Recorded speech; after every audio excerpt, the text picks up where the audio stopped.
So at the end of the last video, we just started to explore an analogy between the perceptron learning algorithm and logistic regression. Both of them are forms of linear classification, and it turns out from a certain point of view, logistic regression is just kind of a soft version of the perceptron algorithm.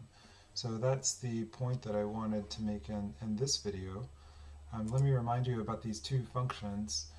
The red curve here, which is actually blue, I'm not sure why these colors get inverted, is it's labeled as rectifier here, and that's also the name of the Wikipedia entry, but I've always heard it referred to as ReLU, and it's just the maximum of x and 0. So the graph of the red function here is the maximum of 0 and x. So if x is negative, the maximum of those two numbers is 0. That's why it's constantly 0 here. But if x is positive, then the maximum of those two numbers is x, and that's why it becomes the diagonal line after the origin.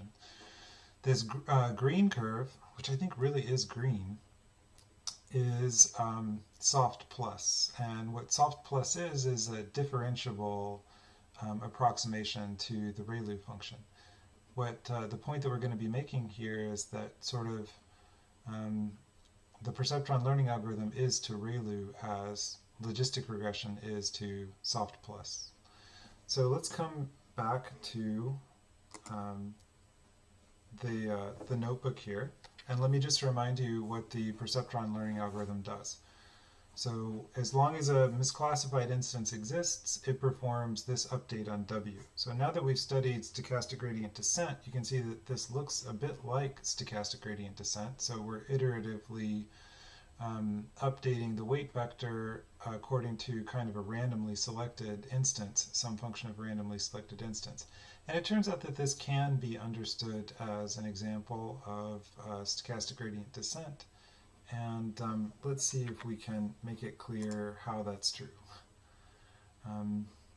So consider this pointwise error function. So this is just the error associated with the weight vector w on a particular point x, y. So here's the ReLU function, but it's a ReLU function with minus, it's composed with minus y times the dot product of w transpose times x. We talked about this a little bit last time. I've already written this stuff down because I messed up this video once and now I'm reshooting it.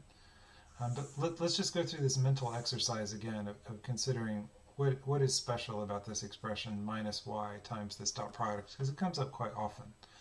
So first imagine that x is correctly classified.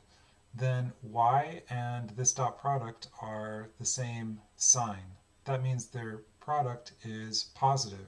This makes the result negative, and when you put a negative number into ReLU, that would be like over here somewhere, that assigns an error of 0 for that point.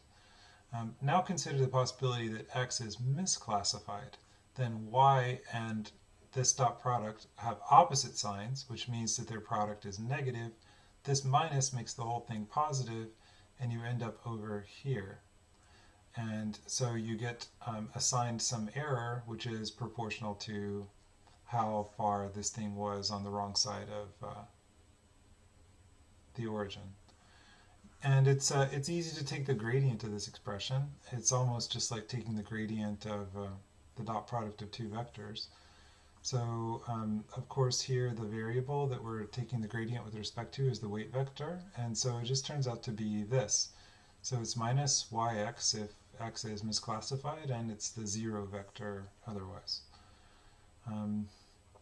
So notice that minus yx is pretty similar to what's going on here in the perceptron learning algorithm. We can try to express all of this in terms of stochastic gradient descent. So what is the update rule in stochastic gradient descent? It's just w equals w minus the learning rate eta times the gradient of the pointwise error function, and in stochastic gradient descent this is a randomly chosen point. So in perceptron learning algorithm we require it to be a misclassified point, but that's just because this update rule would do exactly nothing in the case that x is correctly classified. It would just be w equals w minus 0. So it's only interesting for misclassified inputs, and when an input is misclassified, this minus sign here becomes a plus because of this negative sign, and you get exactly this expression. So what we have here is stochastic gradient descent, where the error function is ReLU of that, and